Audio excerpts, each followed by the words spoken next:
In all of Jewish literature, I'm talking about Hebrew Bible, so-called pseudepigrapha, Apocrypha, the Mishnah, the Talmuds, the Tosefta, all of Jewish literature, the phrases children of light, children of darkness, we find only in the scrolls and one other place. Paul in 1 Thessalonians talks about you are children of light. And Jesus says to his followers, you're the children of light, not the children of darkness. Okay, it's not Jesus, but he's the true teacher. It's not Jesus, but this guy brought the new covenant. It's not Jesus, but this guy talked about sons of light, sons of darkness. You see, you could go make all these parallels, and I think they would have hated Jesus, even though he would have had a lot of parallel. John the Baptizer, why are you out here? He says, oh, I'm the voice of one crying in the wilderness, prepare you the way of the Lord. Isaiah 40 verse 3. Guess what? In the Dead Sea Scrolls, the very most important scroll, and guess what they say? This is the time for preparing the way in the wilderness. And this messianic movement is the movement that thinks they're living near the end of the age. They think they're going to live to see the end of the age, as this group did, as the Jesus movement did.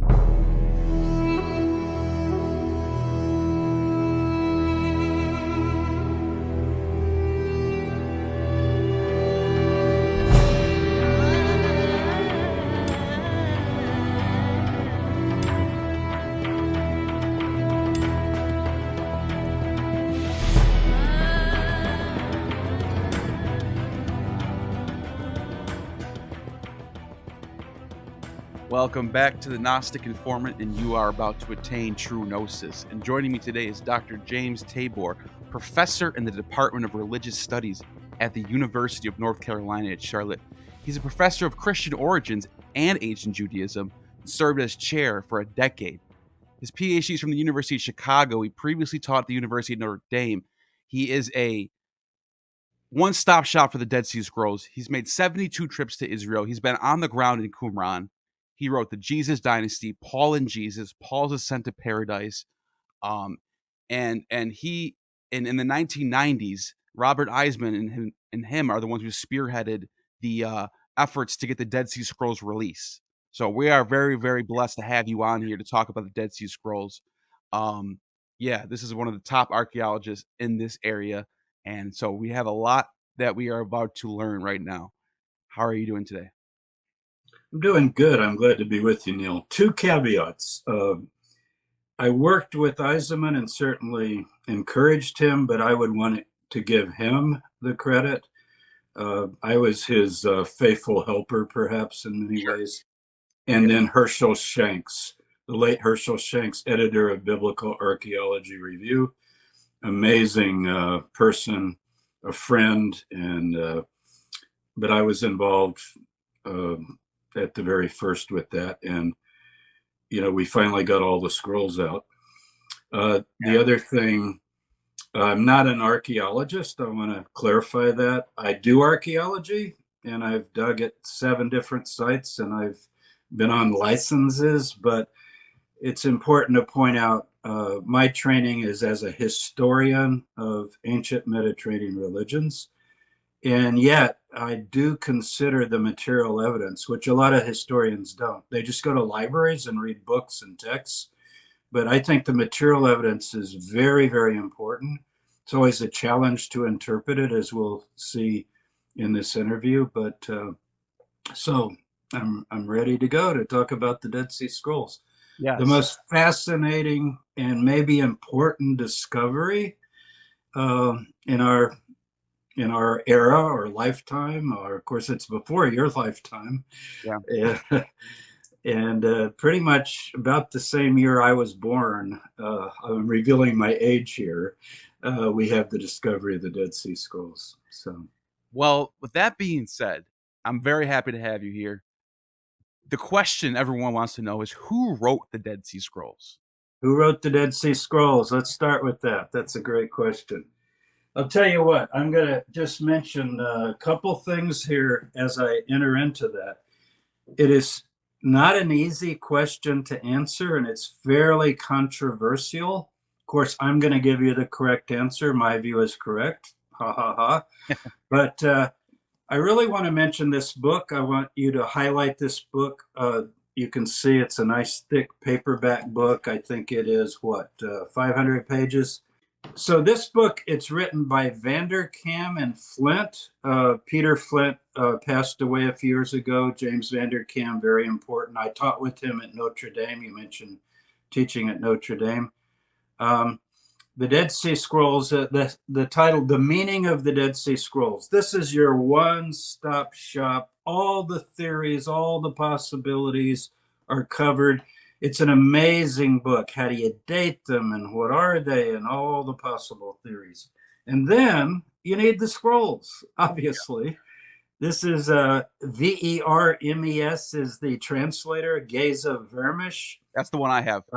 That's the one you have, you can see. Now, Neil, when I started studying the scrolls in graduate school back in the 70s, here's this, I had this this book, but guess what? I had the first edition. It was this many scrolls. Wow. And now look what we have.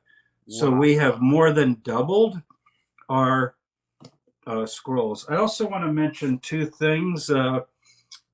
We're in the 75th year. So look at this, Life magazine, the Dead Sea Scrolls, nice, beautiful color special issue. Oh, yeah. I mean, this is really timely that we're doing this interview. And then look at this lovely issue. You can find it in the grocery store, newsstand. I even ordered it on Amazon.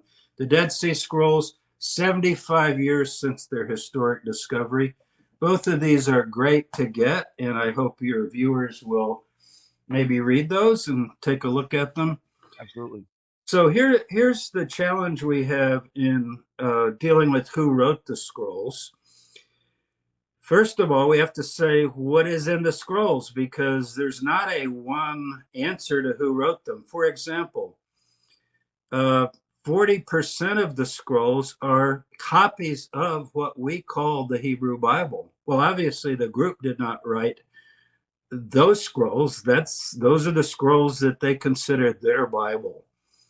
And every book except for Esther has been discovered, and there's a possibility that Esther also, and fragments, has been discovered as well, and that's all covered in Vanderkam and Flint's book.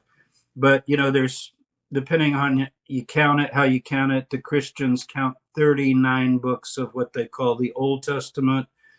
The way the Jews number the books, it would be 22 or 24, depending on how you combine Ezra, Nehemiah, and so forth. But it's the same number of books that are in the Hebrew Bible, or the Old Testament canon, as we refer to it. So this group, that was their Bible. They have Isaiah, they have Jeremiah, they have Genesis. So 40% of the scrolls, almost half, are their copies of the Bible. Now, you might think at that point, you might yawn and think, oh, well, we already have that. But get this. These copies are 1,000 years older than any copies that we have. Wow. The standard Hebrew text that scholars use is called the BHS. You can get many Hebrew Bibles in Hebrew, but that's the one that the scholars use. That's the Leningrad Codex, dates about 1000 CE, AD. And now we have a copy of Isaiah that was found in Cave 1. There are 11 caves that scrolls were found in. We think it might even date to 100 or 200 BC. So you jumped 1,000 to 1,200 years. Now, we're not going to do this tonight, but if we do another show, I want to talk about the Dead Sea Scroll Bible. That will be interesting, because everyone wonders, if we've got a copy of Isaiah that's over 1,000 years older than the copies we had, the Leningrad Codex, which is the oldest complete copy of the Hebrew Bible from the Middle Ages, is it going to read the same? Right. Now, everybody gets real nervous here, and you're going to hear the more fundamentalists and conservative scholars will tend to emphasize, oh, well, it's basically the same. There's some small spelling, differences and so forth. Well, it is basically the same if you'll define basically for me. But what about hundreds and hundreds of readings of extra interpolations, or rather, I shouldn't say interpolations, but extra material that's there? There's a lot of differences in the what we call the Dead Sea Scroll Bible. So obviously the group did not write those, but they're passing on their version of the Bible, or the Hebrew Bible is their Bible. Secondly, about a third of the scrolls, so 40% plus 30%, we're getting up there, is not written by the group either. So when you say who wrote the scrolls, I'm talking about books like Enoch, Jubilees. You probably, studied and heard a bit about these books. These are books that are not in the Hebrew Bible. They're not even in the Apocrypha, which are the extra books that Roman Catholics accept. They're books that they're usually called pseudepigrapha. I don't particularly like that term because it means false writings. Wow. I mean, should we really have a way of describing ancient writings as false writings? Yeah, I agree. As if there's true writings. I mean, it's just writings. I agree. And by the way, Enoch is quoted in the New Testament by Jude in the letter of Jude. Yes. I don't think he didn't think it was a false writing. I guarantee you, he didn't call it a pseudepigraphy. He said, Jude, the seventh from Adam, prophesied saying. The guy who wrote Jude, whoever it was, it could have been the brother of Jesus. That's the traditional attribution. But he thought Enoch was inspired. Yeah. This group thinks Enoch is inspired. They particularly love the book of Jubilees, and they have other books like that are books not in the Hebrew Bible, but books known to us.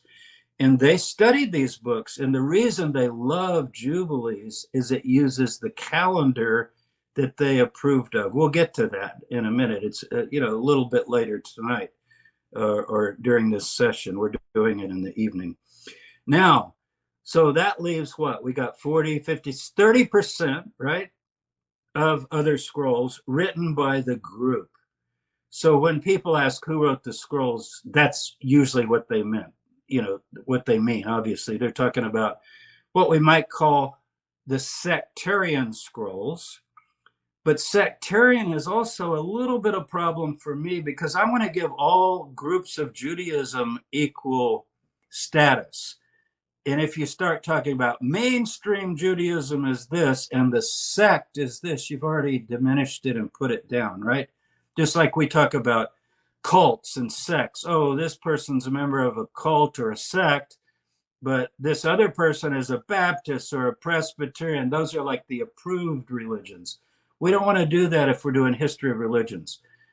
I'm not real keen on characterizations of them, but as you'll see, we'll get into the question of the Essenes. So the common opinion that you're always going to hear is that so-called sectarian material, and I'm going to tend to call it the text that the group themselves produced. It would be like the Christians, the early followers of Jesus, produced the New Testament, their own writings, and it wasn't put together in a book, but letters of Paul and the early Gospels and so forth. Well, this group wrote things themselves, which is their own understanding of who they are and what they believe and what they're waiting for and what they're expecting, in a similar way that we study some of the New Testament documents to understand the Jesus movement and the early followers of Jesus. So who were those people, now that I've clarified what I mean by who wrote? Who are the people that wrote the so-called sectarian scrolls, or what is this group? And what people tend to do is they want a label, right? So, for example, in the New Testament, you read about Pharisees and Sadducees. You recently read, I believe you told me that you spent some considerable time reading book 2 of Josephus, the historian, the Jewish historian, first century Jewish historian, born in 37 CE, lived up through the Roman War into the 90s CE, and of course was a general in the Jewish revolt for a while until he surrendered to the general Vespasian, who later became the emperor. So Josephus, in writing the Jewish War, it's written around 75 CE. He's living in Rome, in the former palace of the Emperor Vespasian, and he's writing the Jewish War, the history of the Jewish War that he had actually lived through and been part of and been an eyewitness to. And at one point in book 2, and everybody should read it who's interested in the scrolls, for many pages, he briefly tells you the Pharisees were this, and the Sadducees were this, and the Zealots were this. Four different groups, but the three main ones are the Pharisees, Sadducees, and the Essenes. And for Essenes, he goes on page after page after page. He goes like he's really interested in this one. I would say it's easily 10 times more information on them than the brief paragraph that he gives for the Pharisees and Sadducees. And since they're not mentioned by name, at least, and we can talk about that in the New Testament, you know, like you go all the way through the New Testament, it never says, oh, and then an Essene came up and said to Jesus, so they're not mentioned. Everybody's heard of the Sadducees and the Pharisees. But here's the problem with just, you know, we could just end it here with that question and go on and say, oh, well, the Essenes wrote them. But here's the problem. If you look at what Josephus says about the Essenes, some of it does fit what we read in the scrolls about this group describing themselves. Some of it does. For example, communal living, very strict interpretations of Torah, quite a few other things. But there's huge, important pillars of the faith, of their faith, that Josephus does not mention. For example, he never says that they're apocalyptic. This group is probably next to the Jesus movement, which is more first century. This is probably flourished. I would tend to date the scrolls a little later than is the traditional view. Traditional view is it's during the Maccabean period and certainly after, you know, the early Hashmoneans. I would go a little further down into the first century BCE, maybe 75 or so, right in that period, and on down, with the Romans coming in 63. Remember, the Romans came in 63 BC. And that's a good point, because Pompey the Great is he's in the East in that time, conquering Asia Minor, right. Judea. So we're gonna get into this, but the War Scroll could be reflecting that, because obviously we'll get into that though. It could be, yeah. So the big thing, and I'll name several big things, but one big thing is they're very apocalyptic. And I've got a list here I made for you, and I think I sent this to you, but here's how I would describe the group. And since you read Josephus, you're going to see immediately that only a couple of these things he mentions for the Essenes.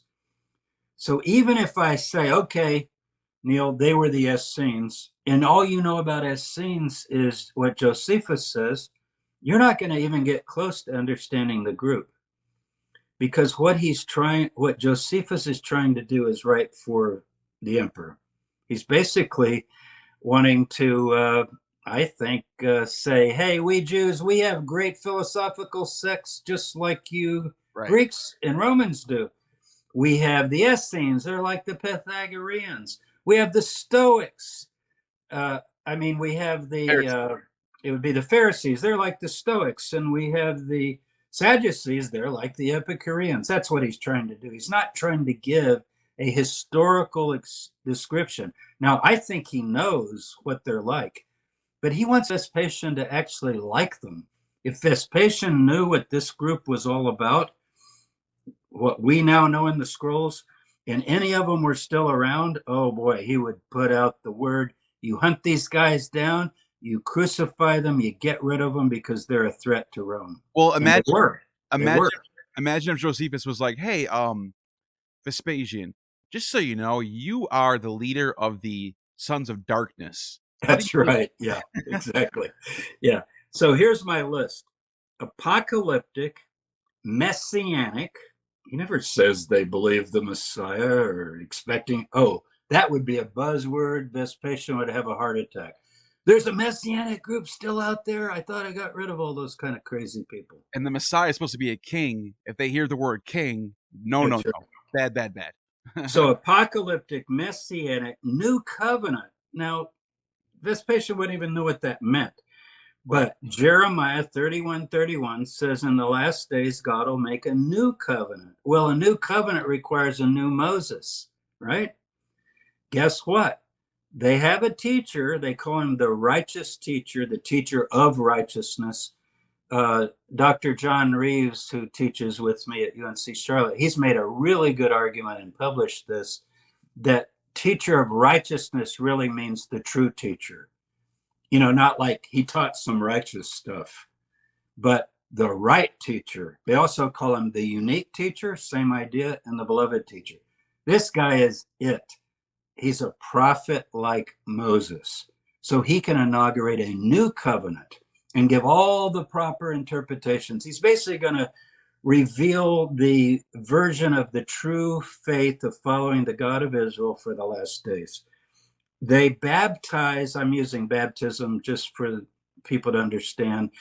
Jews don't baptize the way Christians do, but the idea of water initiation rites, immersion in water. To join this group, you go through this initiation. Josephus does mention that, by the way. They're separatists. What does that mean? That means they think all the other groups are going to hell, to put it bluntly. And I mean hell. They talk all the time about the wrath of God and the fires of hell and damnation are coming upon all, even their fellow Jews that are not part of the group. Wow. They are also the sons of darkness, not just the Romans. Anyone that's not part of this group is a son of darkness or a child of darkness. Communal living. So apocalyptic, messianic, communal living and so forth, following this teacher, this unique teacher. Here's the big one. If you ask them, what are you doing out by the Dead Sea? Why did you retreat to the wilderness, as it's translated in the old King James? You know, well, do you remember when John the Baptizer, this is a bit later than this group, but he's asked, what are you doing? Why are you out by the Jordan River, which runs into the Dead Sea? Why are you out here? He says, oh, I'm the voice of one crying in the wilderness, prepare you the way of the Lord. Isaiah 40, verse 3. Guess what? In the Dead Sea Scrolls, the very most important scroll, it's called the Community Rule, 1QS is what scholars call it. Cave 1, Q is Qumran, S means Serek or rule. So the Community Rule, we can call it in English, it's like their charter. It's like, here's what we are, and here's what we believe, and here's what we're waiting for, and here's what we're expecting, and that's where you get all that language. And guess what they say? This is the time for preparing the way in the wilderness. Now, this is 100 years before John the Baptist even existed. Wow. And this group is saying, let's go, and they're taking it literally. If I fly to Tel Aviv, which I've done many times, I get to Ben Gurion Airport, I walk out the baggage claim, and I hail a cab. You know what I can say in Hebrew? I can say, I want to go to the Arava. And you know what? That cab driver would know Arava, A-R-A-V-A, Arava. You might know it as Araba, Arabia, right? Oh. See? Remember when Paul goes into Arabia, everybody, oh, did he go down to Mecca or Medina or what? Well, it'd be a little early for that. It means he went down into the Rift Valley of the Jordan and the Dead Sea. So they're taking this literally, prepare the way in the Arava. That's the word for the desert. It's a geographical term. Just like if we say the Sahara Desert, go prepare the way, or the Great Mojave Desert. It doesn't just mean pick some desert somewhere. It's a specific geographical location. The other thing, look on a map at Qumran, and I know you're going to put up some great visuals. If you look at Qumran and go right across the Dead Sea, from the west to the east, to the Jordanian side, you're going to come to where Moses is traditionally buried, according to Deuteronomy, the last chapter of Deuteronomy, Mount Nebo and Mount Pisgah across from Jericho. So they want to be, I call this the 50-yard line of the apocalypse. They want to be in place when God's glory returns in the day of judgment. And they also want to be removed and separate from the mainstream Judaism. They think the temple's very corrupt up in Jerusalem, even though Herod's built these beautiful buildings, but they even began before the reign of Herod the Great. But they think the temple, it's a building, but it's a house without any inhabitants, because the Spirit of God has left that place. Wow. And so they just think it's just a shell. And they also think they're using the wrong calendar. And they think they have the wrong interpretation of how to keep the Torah. And we could go into some examples later, like how did they differ with Pharisees, Sadducees, and so forth. But you can see already, just to slap the word Essene on them, it really doesn't get you very far. When my students, they've always heard, I'm teaching a course this semester on the Dead Sea Scrolls, and some of the students, or graduate students, they know quite a bit, and they'll go like, well, Dr. Tabor, weren't these written by the Essenes? You know what I say? I say, give me your definition of an Essene and how you know what an Essene is. Like, where did you learn or find this? Say, well, if they know what, if they study it, they say, well, Josephus mentions them, as we said. Pliny the Elder, a Roman writer who by the way, perished at Pompeii, the eruption of Pompeii. And Philo, very well-known Jewish philosopher down in Alexandria in Egypt. He mentions the Essenes. He mentions another group called the Therapeutae that sound kind of like maybe Essene-like. So that's what you would know. But guess what? If you read all three of those accounts, you're not going to get apocalyptic, messianic, preparing the way in the wilderness, new covenant, following the future. That's not what you're going to get. And so I don't think the word gets us very far. I would rather use their words, and you know how they describe themselves? The new covenanters. I mean, that's a hard word to say because we say covenant, but try new. Who are you? We are people of the way. You know what? We're the new covenanters. You know what this reminds me of? It reminds me of how the Greek historians like Herodotus, they call the people in the east the Phoenicians, but really they're not called it. That means purple people in Greek. Really, they're the Sidonians, they're the Tyrians. They're absolutely exactly. And this is the way ethnography works, where people go for labels, and those labels sometimes have an earlier meaning or a different meaning as time goes on. So, I'm just going to say again, read the scrolls. You say, well, where are the Essenes? Read the scrolls. You'll see what they are. And what you're going to find is there's these pretty amazing parallels with the Jesus movement that comes 100 years later. So when the scrolls were discovered, like all of the things I just read, that description that I've gone over, that would also apply to, I think, the movement around John the Baptist, Jesus, and James. What we could roughly call the Jesus movement. That's why I think Eisenman is very helpful. A lot of scholars don't like Eisenman and they criticize him, and he's considered a maverick. But you know what he says that's very helpful? He says we should be talking about the Messianic movement in the late Second Temple period, or even Messianic movements. But they're all kind of animals of the same color, in the sense that the Pharisees are very establishment, the Sadducees are very establishment, and this Messianic movement is the movement that thinks they're living near the end of the age. They think they're going to live to see the end of the age, as this group did, as the Jesus movement did. Remember in the Gospels, this generation will not pass till all these things are fulfilled. Paul saying very early in 1 Thessalonians, his very first letter, he says, we who are alive at the coming of Jesus will rise to meet him. He thinks he's going to live to see it, and he didn't, of course. he died. So this is a very apocalyptic group, just like the Jesus movement.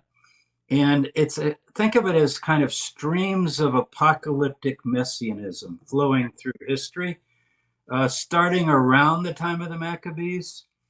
I like 100 BCE to about 100 CE. It's a nice 200-year period that I study. That way you can include Bar Kokhba, whom, as you know, was another Messiah that came after the 70 AD destruction of Jerusalem, around 135.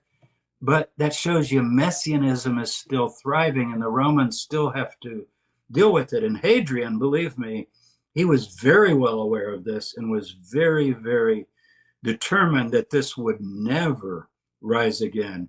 And he actually hunted down anyone who could have a possible claim to the bloodline of King David.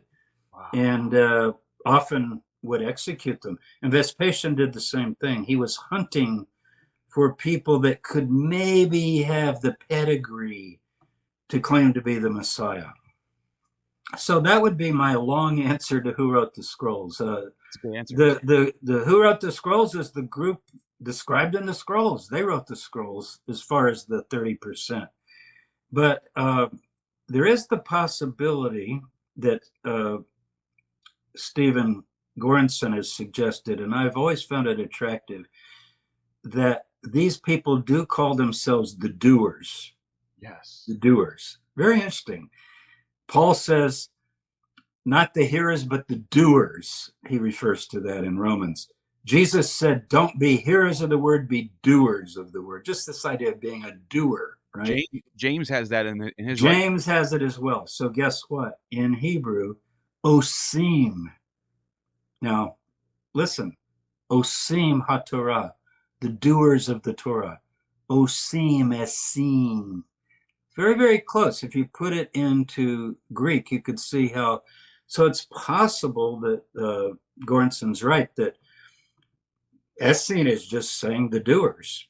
So, the doers of the Torah. Well, then you have to ask, well, what was their view of being a doer of the Torah? And that's where you're going to get this exclusive, separationist, we are right, everybody else is wrong, children of light, children of darkness. And since you mentioned it, let me just throw in case I might forget. I mean, we could do a whole show on parallels between the Jesus movement as we know it in the New Testament and as we know in the movement in the scrolls. But sons of light, sons of darkness, you mentioned. Yeah. Guess what?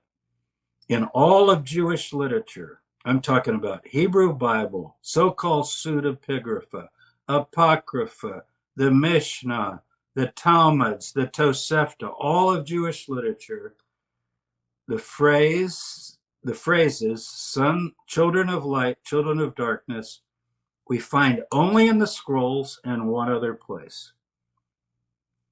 Where's that? Paul in 1 Thessalonians talks about you are children of light.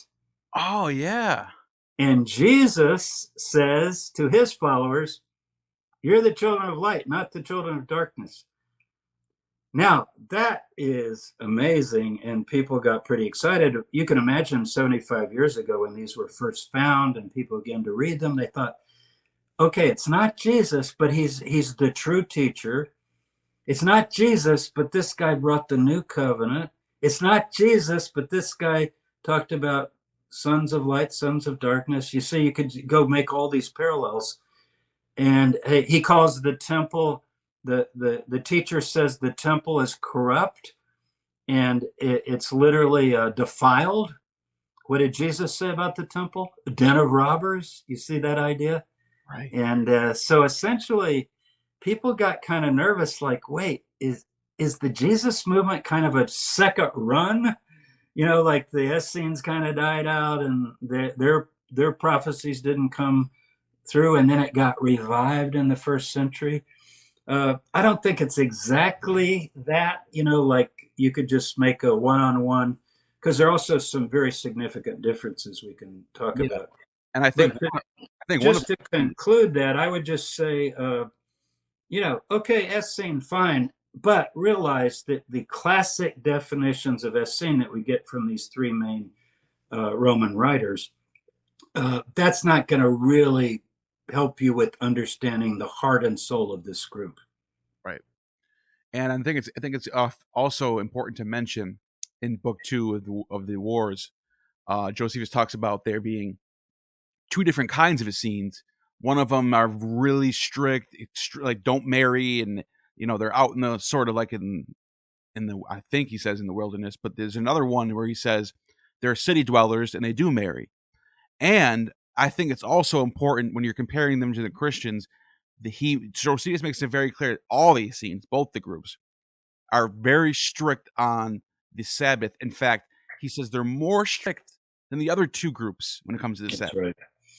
I'll give you two examples that one of which I was involved in archaeologically at Qumran. Josephus mentions this about the Essenes, and it's also in the scrolls. There's a command in the Torah that you cannot go out of your house on the Sabbath. Your dwelling, it's called your dwelling. Now, if you're really strict, you're going to call your dwelling like your house, like your bedroom, your bathroom, your courtyard, that's your house. Now, the Pharisees had already begun to make allowances. We don't know how early, but we think pretty early, to say, well, couldn't we call the whole town our house? Like, our dwelling. Could be a little village, could be your dwelling. And today, for example, in Jerusalem, which is a big sprawling city of upwards of 1 million people, if you count all the outskirts, they've got a wire going all around the city up on like what you'd call like telephone poles. And that means that it has an enclosure, even though it's a wire. Wow. And they've said that Jerusalem is declared a single dwelling. Therefore, anybody in the city of Jerusalem on the Sabbath can walk their baby in the carriage. They don't drive, but they can walk around, they can visit people and so forth. This group would be horrified at that. To them, if you don't go out of your dwelling, you certainly can't leave the what they call the camp of the saints, which is the Qumran settlement, I believe. I think the archaeology backs it up. So I got to thinking about that, because one of the things that's mentioned by Josephus and the scrolls is the toilet. You have to put your latrines or toilets northwest of the camp. I think that has to do with prevailing winds. You don't want to be smelling stuff. You want the uncleanness to kind of go away. Not a bad idea. Yeah. And secondly, it's got to be out of sight, so that if you're in the camp and you look out across the desert and you see a few people up there relieving themselves, squatting down, that's like, I don't want to see that. I'm trying to have some holy thoughts here. And so Josias and I, Joe's an anthropologist friend of mine, several years ago, and we published this. It's in Dead Sea Scroll Discoveries. We published it. No, I'm sorry. It's in the Qumran Journal. It's in the Qumran Journal, not Dead Sea Scroll Discoveries. Trying to think where we did it. It's been several years, but anyway, it's published, and I have blog posts on it and so forth. And we went northwest of the camp, paced off 1,000 cubits, went a little further than that. And there's this kind of rock formation just to the northwest, and behind it, we began to do soil samples. And then we also did soil samples in other areas as a kind of a blind test. And we had the soil tested. And as Joe put it, it's a toxic waste dump for human waste. We even found the remains of tapeworms in some of those remains. Ooh. And so Josephus says, isn't this admirable? They would not go to the toilet for 24 hours from sundown Friday to sundown Saturday, keeping the Sabbath. And my students always giggle when I say that, because they picture like as soon as the sun's down and they announce it, okay, the Sabbath's over, they'd all be running, out of the camp to head out for these latrines.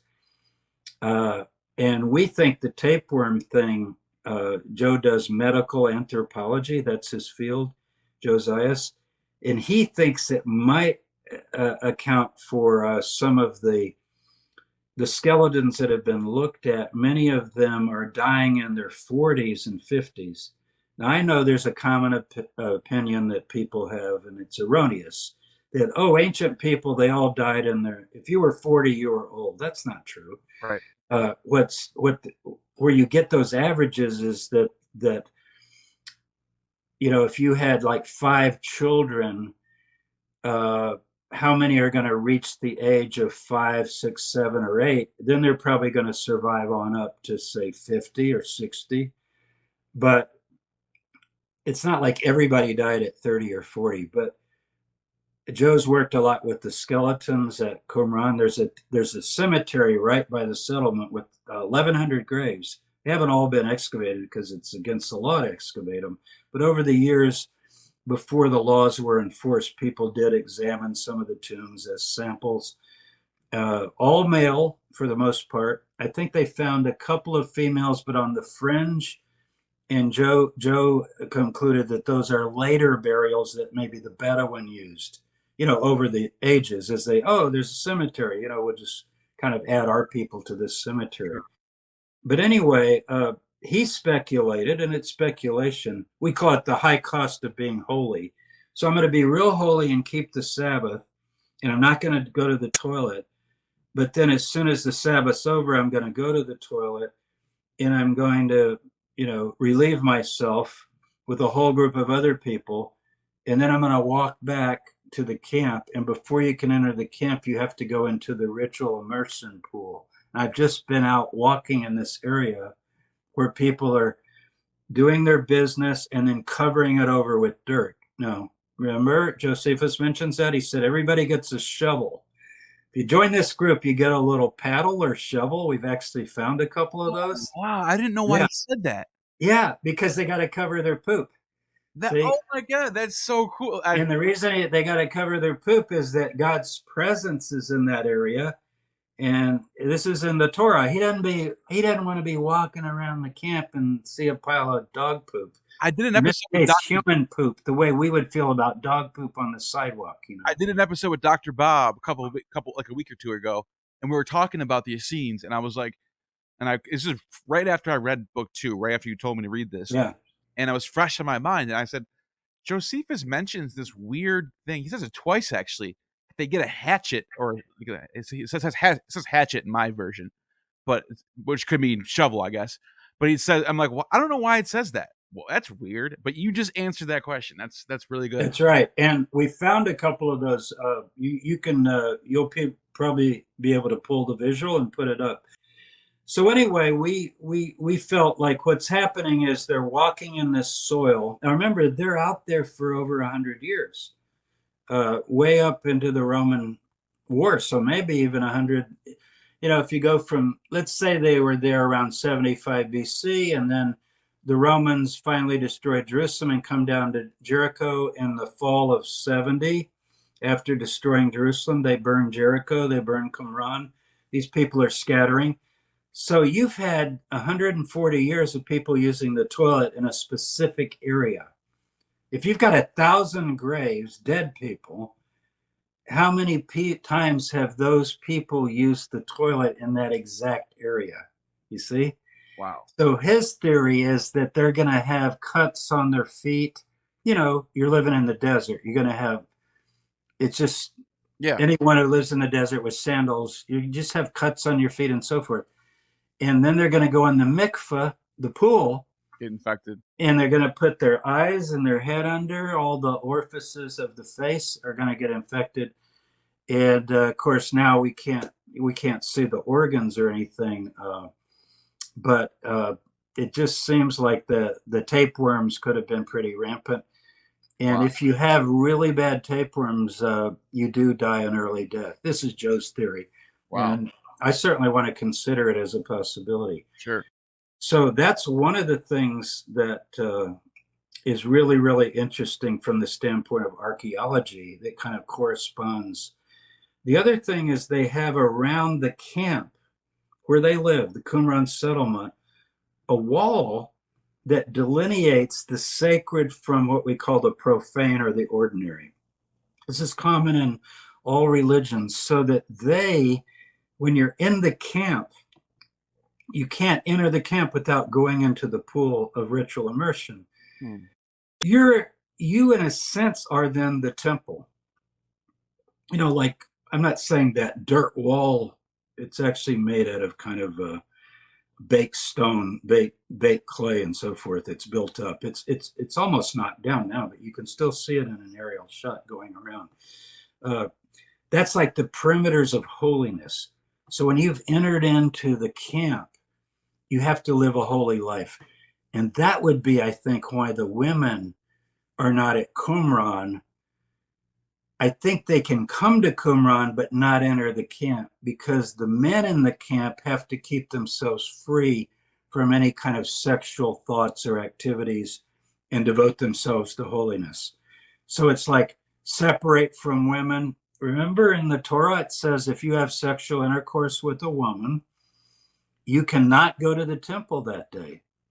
It's not because sexual intercourse is evil or dirty or anything like that. You don't mix bathroom things, sexual things. If you visit a cemetery, you can't go to the temple. It's basically sex, blood, and death, if you want to shorthand, right? Yeah. And this is not just Jewish. Did you know the Temple of Athena has the same rules in Corinth? We found inscriptions, and it says if you have had sex the night before with your wife, you can't come till the next day. Have you ever read the Zendavesta, the Zoroastrian text? I've read some of them, but I'm not joking. They say the same thing. It's almost the same, except they're even stricter. They're like, you can't even cut your nails off. That's an abomination. If you cut your nail and leave it on the ground, that's like the spirit of Angramanu is within all dead skin, nails, hair. You can't cut if you cut your hair, it's got to be brought away out of the city. All that stuff. So, like, to your point, this is the norm in all these. It's pretty universal in antiquity, and it has to do with what Eliade is the famous University of Chicago professor. He wrote a book called The Sacred and the Profane. Very important book. And he's making this point, and he shows how universal it is. I was at Chicago when he was still alive, so I got to take a course with him. Amazing scholar of history of religions. And so sex, blood, and death, if you ask why those things, those are the signs of mortality, right? In other words, Jesus says in the resurrection, just to take one example, people are asking, well, if somebody died and then somebody else married the person, and whose wife will whose husband will be with this woman, or whose wife will she be, and so forth. And he goes, no, the resurrection is not gendered. It's not male, female. Paul says some of the same kind of things. So it's not that sex is wrong, but you don't mix it with the sacred in the sacred area. You don't have sex in the temple, in other words, the opposite of some of the Greek traditions. And then blood, it could be menstruation, it could be any kind of blood, and then death, particularly. And Mary Douglas, a modern anthropologist, she wrote Purity and Danger. It's the same idea. Purity, where you're okay, and then danger, where you could get zapped. Wow. And the Apostle Paul has a very similar idea where he tells his followers, you're the temple of God. You people are the temple of God. And then there's a guy living with his father's wife. I don't think it's his mother. Personally, I don't think that fits, but probably his father died. I'm just guessing. Yeah. And the woman the woman that he had married, the son thinks, maybe they were the same age or close in age, and the father's dead. I mean, isn't she okay to marry? And Paul is just appalled at this because he considers it incest. And this group is talking about similar things as far as how to define incest. And he says, when you're gathered together and the Spirit of the Lord Jesus is there, see, it's a spiritual gathering. These are not just like town hall meetings. They feel like the Spirit of God is in this place. And he goes, and my spirit is present. So Paul actually thought he could project like his spirit as the true teacher, I think. That's crazy. And he said, deliver this guy to Satan, kick him out of the group for the destruction of the flesh, that his spirit may be saved in the day of the Lord, that he thinks is coming very soon. So he's hoping the guy, if they kick him out into the community again, into the Hellenistic culture, the world of idols and the world of demons and spirits and so forth, he'll lose his protection, and maybe he'll get sick. You know, he says that he could maybe get sick, maybe he'll have an accident, maybe something could happen to him that'll shake him, and then he might repent in time to get back into the group. Wow. So there's always this idea that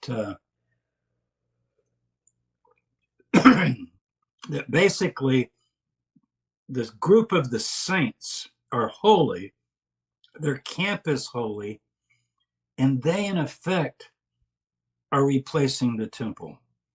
Yeah, and that's such a good point, because you see this in Christianity where there's no more need for the temple, no more need for the law.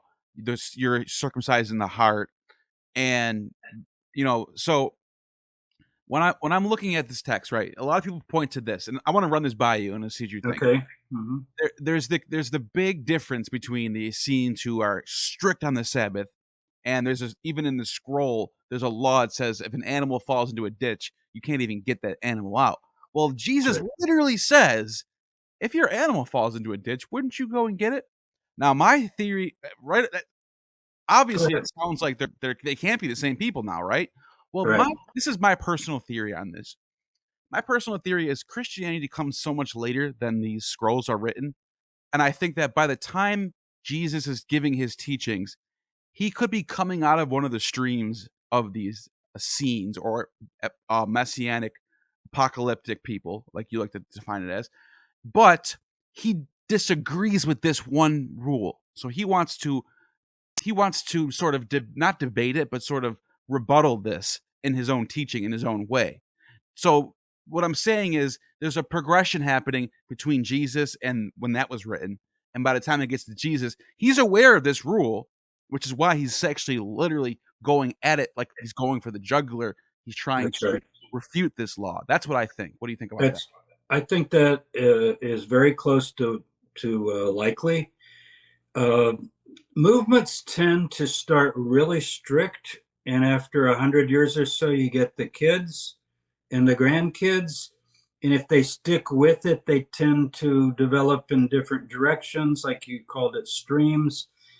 And also, Jesus could just be the kind of spiritual leader that looked at all of that and thought, well, that's not what God really wants. You know, God looks at the heart. He probably would quote things like, well, we know he quotes Hosea 6 about, I desire mercy, not sacrifice. You know, sacrifice standing for the temple and the literal adherence of clean and unclean and so forth.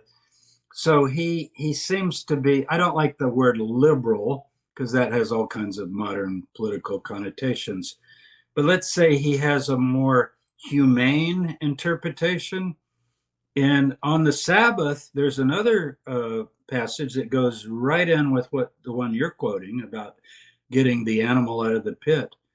And that is the disciples are picking grain one day as on the Sabbath, as they're walking along. They're famished. And the Pharisees, according to this text, it's Mark 2, and it's also paralleled in Matthew 12. And Matthew redacts it and adds quite a bit to it. But in Mark 2, it's really interesting what Jesus says. And this would go along with what you're saying. He has a different approach to this kind of thing. In the scrolls, they mention that you got to prepare your meal before the Sabbath. Now, if you're hungry and you're walking along, it's like a barley field. Some of your viewers may have been familiar with like wheat harvesting or something. I remember visiting my uncle in Texas, and he grew wheat. And when that wheat was ripe, my cousin and I would walk through, and we could take our fingers like this, and put them together and just go up on the stalk, and your whole hand would be full of the wheat grain. Wow. And you could pop it in your mouth and eat it. Yeah. And you get the wheat germ and everything, and after you chew it a while, it gets kind of like gum. Then you spit that out. You got all the nutrition. Right. Now you can live on that. You're getting the goodness of the grain. You're basically spitting out the gluten, the sticky stuff that's left after you chew it. So that's what they're doing. But technically, you're violating the Sabbath, because doesn't the Torah say prepare your meal before the Sabbath? Right. You should have already prepared that grain if you want to eat some grain. You should have plucked it before and put it in a little bag and, had it ready. So that's part of it. Also, the Torah says you can't harvest any kind of work. And the Pharisees had this whole list in the Mishnah, it's 39 kinds of work. So it's like sowing and reaping and actually sewing thread and building and hammering and, anything you do that's like normal work. Right. And then on the Sabbath, you can't do any of that thing. And of course, Orthodox Jews follow this pretty strictly today. This picking grain on the Sabbath was definitely a violation by strict interpretation, even of the Pharisees, and especially this Qumran group. I like to call them the Qumran group, that are even more strict. But what does Jesus really say in reply? It's very interesting. Just like he says, who wouldn't take an animal out of a pit on the Sabbath, showing a completely different orientation, even though, as you said, he's got all these other parallels in his movement to the group in the scroll. But that's a very strong difference. So you know what he says? He says, you're criticizing us for picking grain on the Sabbath. What about King David? He went into the temple in his day. It was a tent, not a building then. And he took the holy bread. It's called the bread of the presence. It's only for the priests. He just passed it out to his troops because they were starving. And he definitely violated the law. So basically what Jesus is saying is like, oh, excuse me, we violated the law? David violated the law. Sometimes violating the law is like a thing we do. You see what he's saying? No, he's not defending that it's okay. He's just saying David broke the law and was blameless.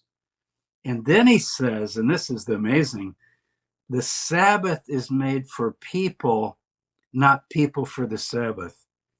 Wow. Now, if you expand that, that would mean that all laws have a sort of what we call situational ethic to them, which is common sense.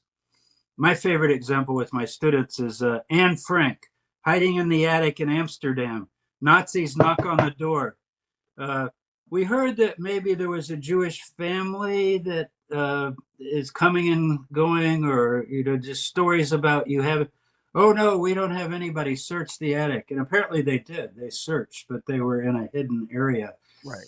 So what are they supposed to say? Like, oh yeah, we don't believe in lying. There's a commandment. We're Christians. Thou shalt not lie. They're up there. I guess you'll have to take them and send them off to the gas chambers.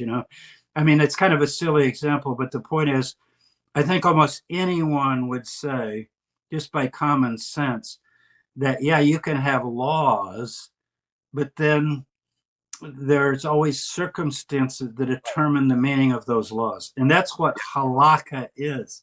Halakha is the interpretation of how to keep the Torah.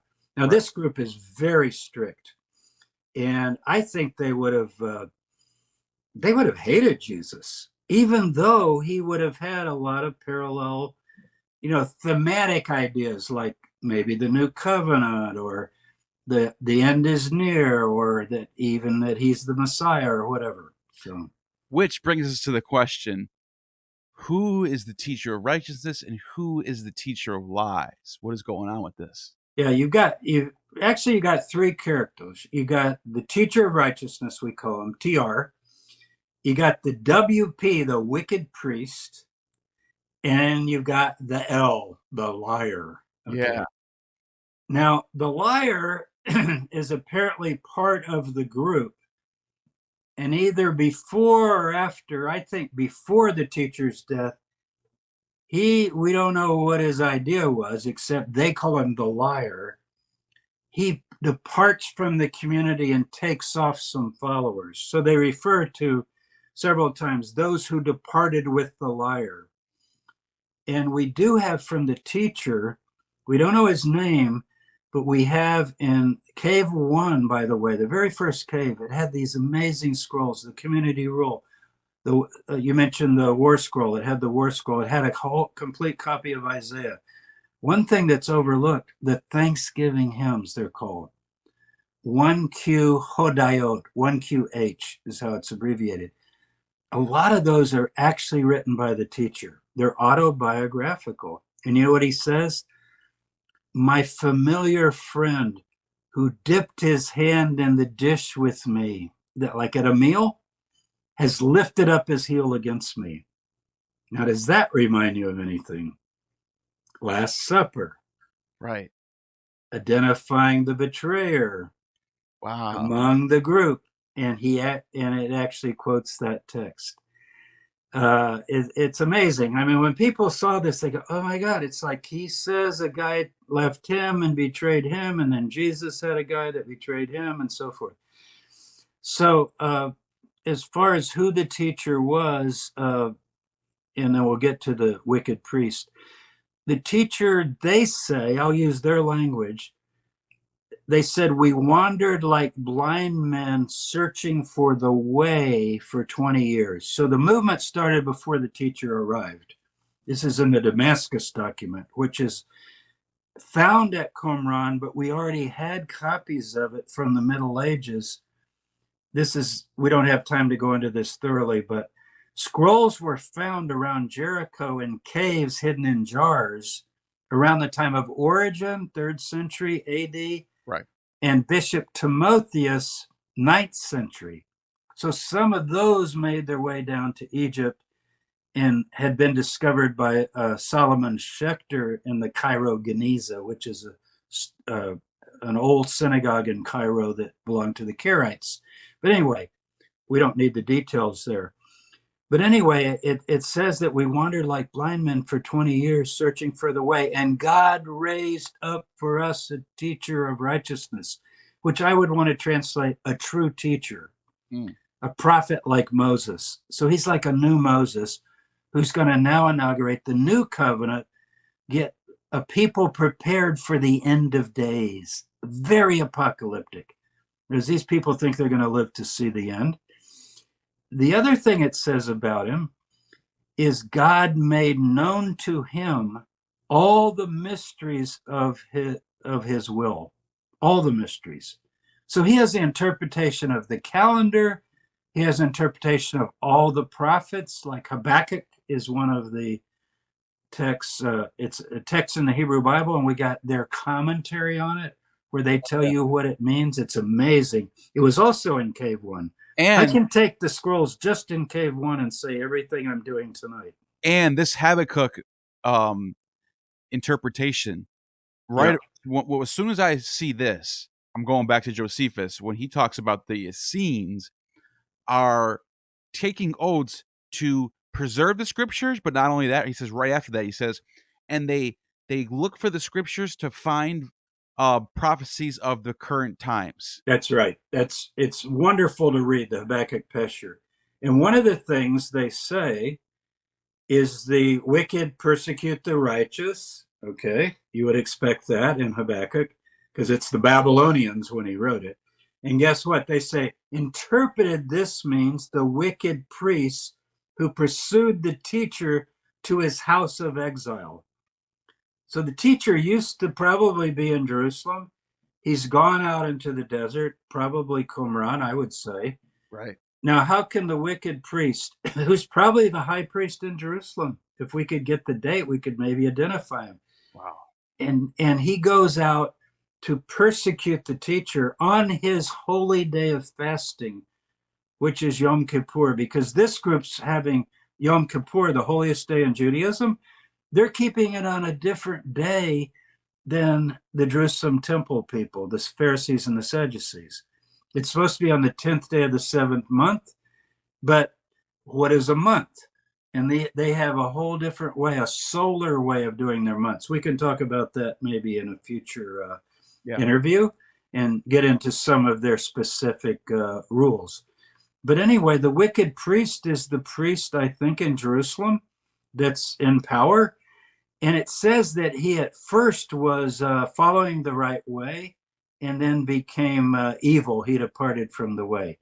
So the liar, I think, is a break-off leader, kind of like a rival that rose up and betrayed the teacher and maybe said to the followers, follow me, not that teacher.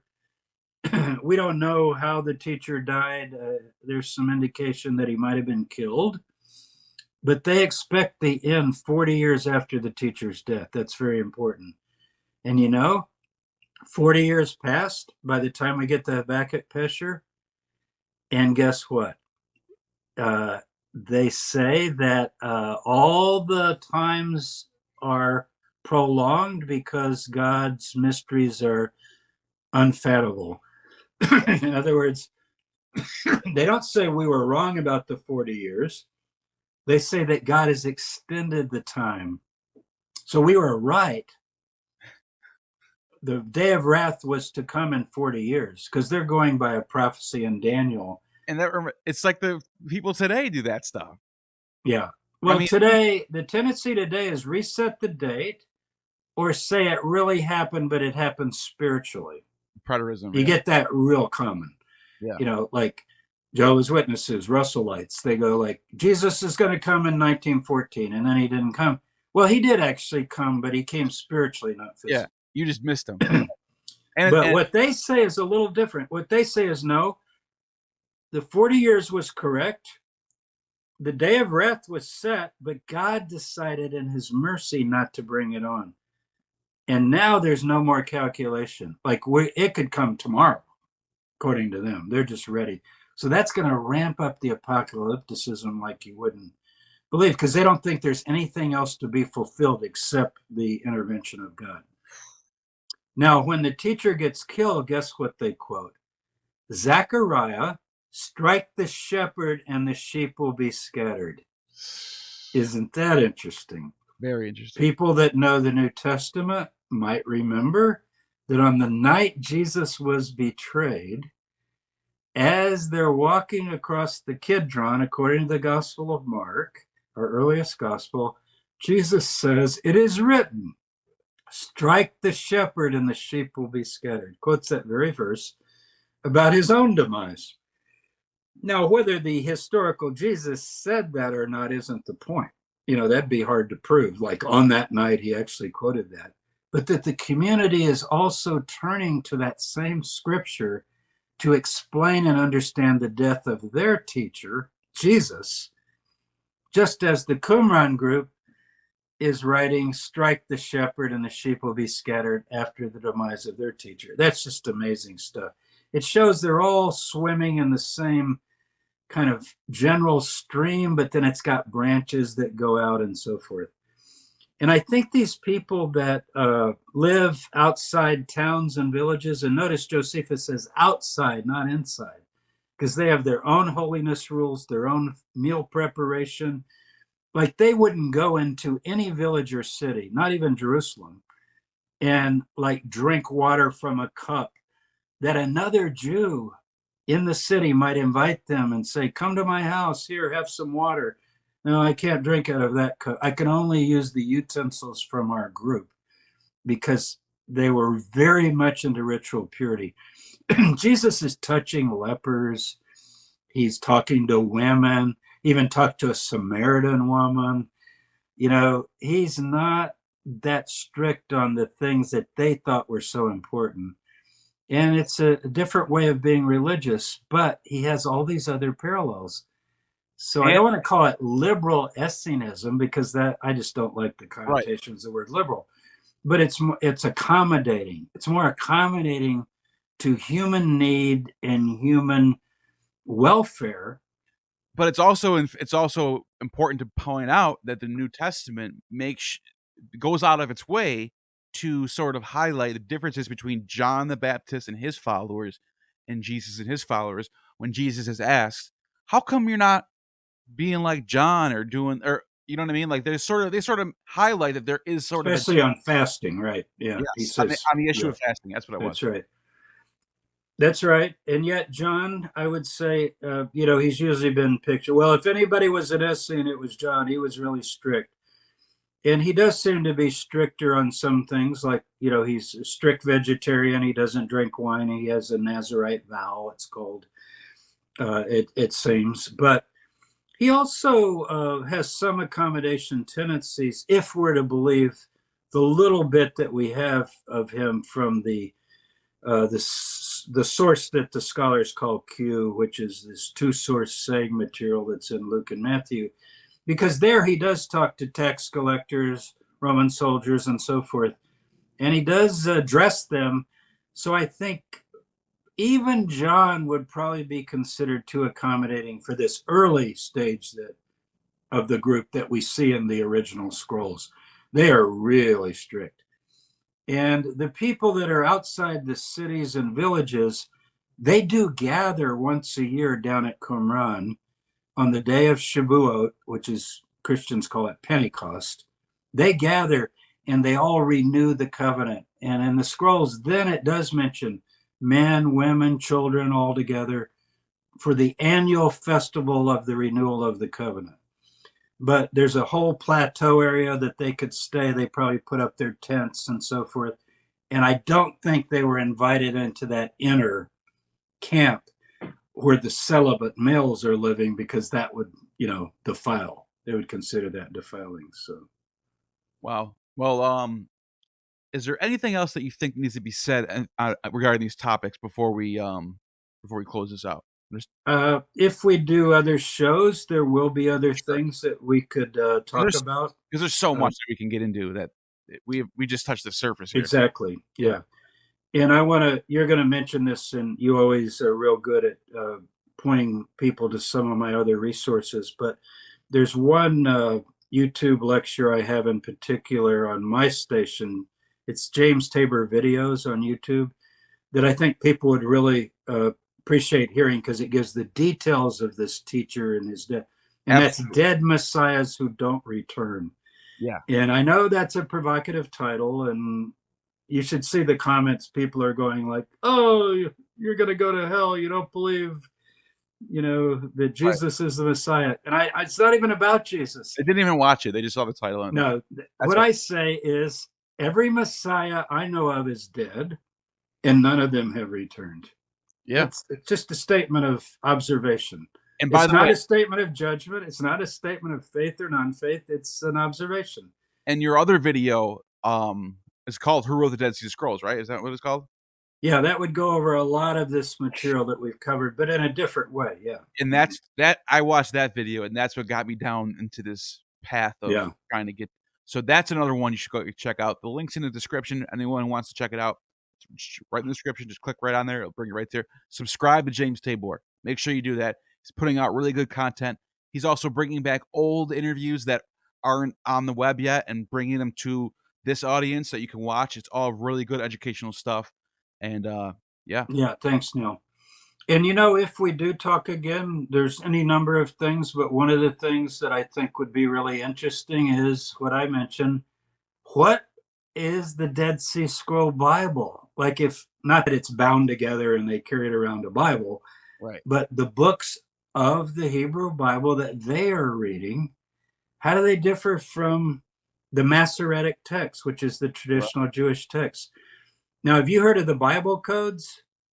Where people they count letters of the Hebrew Bible. Yeah. Guess what? If you move one letter, the whole thing goes off.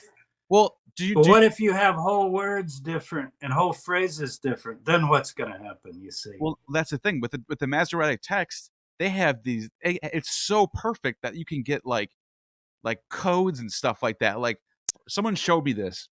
Oh yeah. Take a Masoretic text in Hebrew. It's every 72 words.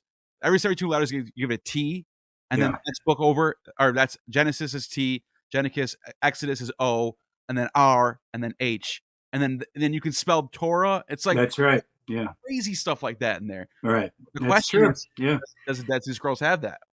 I don't know. Well, the thing is, when you start adding and pulling in other phrases and taking out phrases in their tradition, it does kind of mess up the code. But if you're dealing with just the opening of Genesis, it's actually happens to be really, really close. And we don't have every book of the Bible complete, but if we did a show on it sometime, I would probably want to focus more on Deuteronomy and Isaiah, because those are the books we have the most of. And there are significant differences. And guess what? A lot of times the Dead Sea Scroll readings agree with the Septuagint, the Greek translation of the Hebrew that was done, we think, in maybe 200 BC, 150 BC. Now that's really something, because that would mean that the translators in Alexandria had a Hebrew text that they're translating into Greek that's closer to what we found at Qumran. That is really significant, I think. So, and that's what we can explore next time I have you on. And yeah, okay, good to be with you, and I hope everybody enjoys delving into the scrolls. And remember, read the scrolls. And also remember, you have just attained true gnosis. You have just attained true gnosis. The demiurge has no power over you.